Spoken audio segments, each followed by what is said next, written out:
On a heavy afternoon in a city forever changed, the companions sat with tense faces.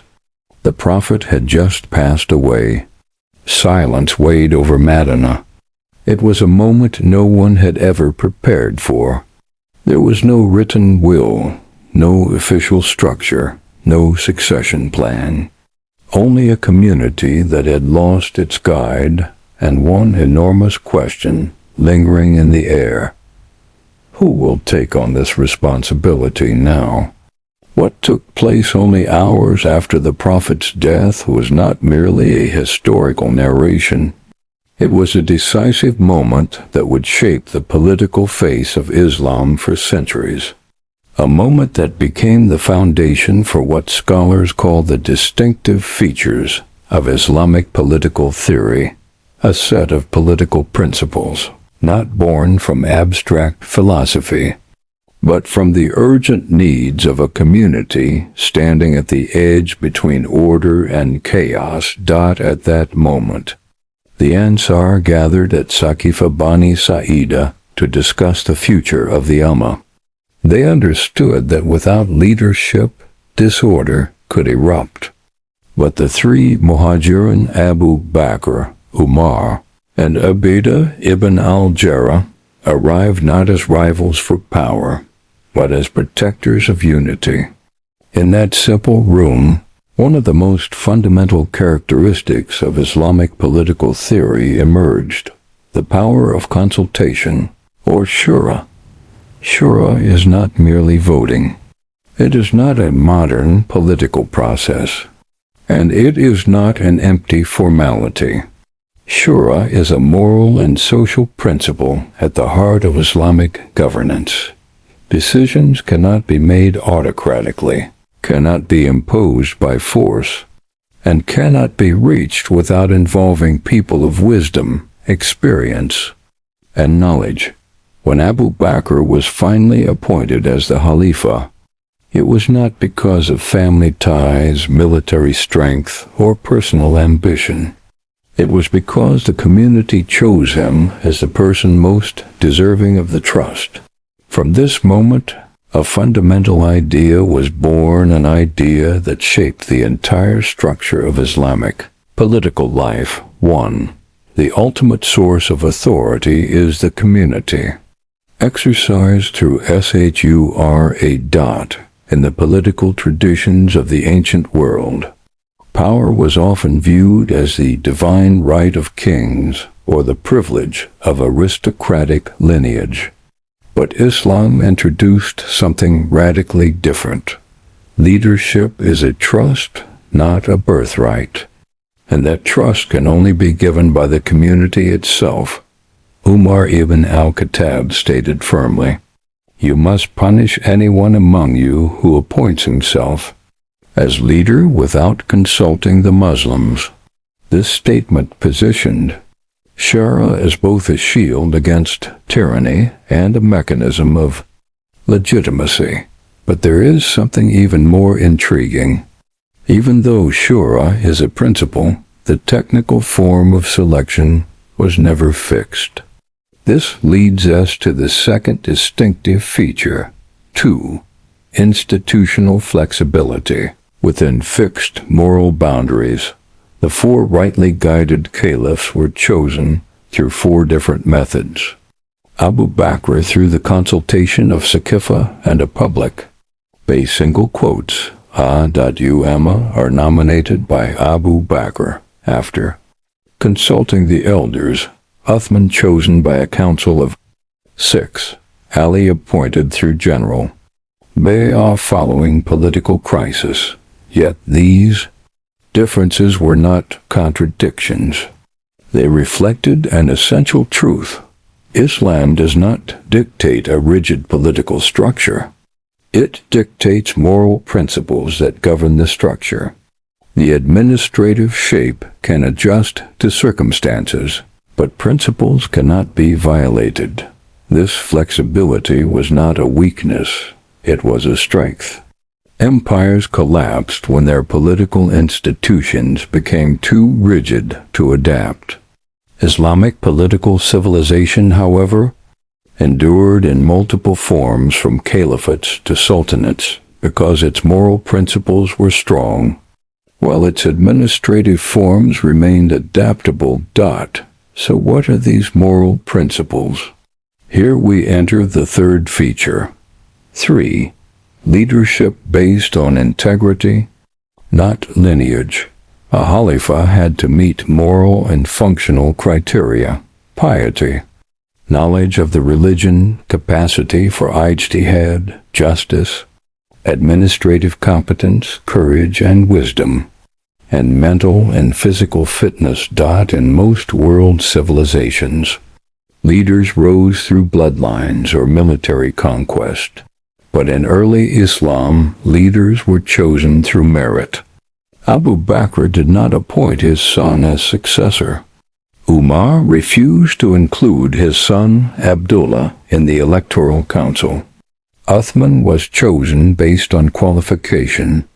Ali was appointed in a moment of communal necessity.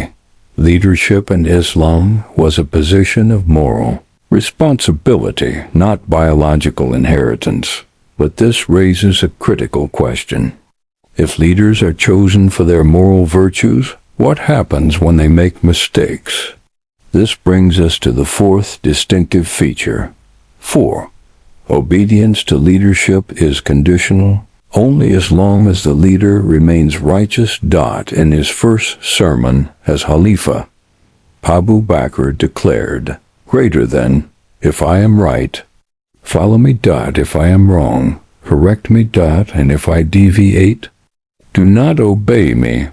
This was not political rhetoric. This was doctrine. Obedience is not absolute. There is no concept of sacred authority for rulers. The sacred element is truth and justice, not the ruler. However, when minor mistakes occur, the community is encouraged to remain patient to prevent chaos. Because in Islamic political ethics, we find the fifth distinctive feature. 5. Preventing. Anarchy takes priority over dethroning a leader. This does not endorse tyranny. It acknowledges the destructive consequences of political chaos. Scholars like Al-Ghazali and Ibn Taymiyyah explained, when faced with two harms, choose the lesser one. Rebellion is only justified when a ruler loses sanity, loses moral integrity, becomes extremely tyrannical, ceases to uphold the law, or commits clear disbelief. If such conditions arise, the community, through its scholars and leaders, can remove the ruler. Here emerges the sixth distinctive feature. 6. Al-Hal. With Al-Asd as guardians of political morality. They are the elders, scholars, tribal leaders, strategists, and individuals knowledgeable about public affairs. They are not a modern parliament, but they perform a similar function. Checks and balances. They decide major matters, including the appointment and removal of leaders. Their process is not formalistic. It is functional. They protect the moral trajectory of governance. But there is something more unique. Al-Hal wa Al-Asd do not need to publicly campaign or debate. Their purpose is not winning arguments. It is to ensure justice. Because another principle defines Islamic political life. 7. Shura is conducted to seek truth, not victory. The goal is not rhetorical competition, but discovering the most just decision through knowledge and sincerity. Even when a scholar disagrees with the Khalifa, he expresses his view with dignity, and the final decision rests with the leader. Shura is not bureaucracy. It is worship. Advising leaders is a moral duty of the community. Shura operates at 3 levels to 1. Al-Hal wa Al-Asd 2. Specialists, depending on the issue. 3. the general community, through referendum or bay'ah. All three were used at various moments in early Islamic governance. Here we uncover a deeper secret. 8. Islamic political theory combines spiritual morality with social flexibility.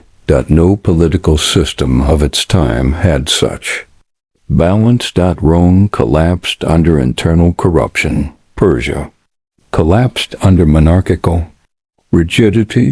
Medieval Europe suffered through the church-state conflict. Islamic political civilization thrived because leadership was not hereditary.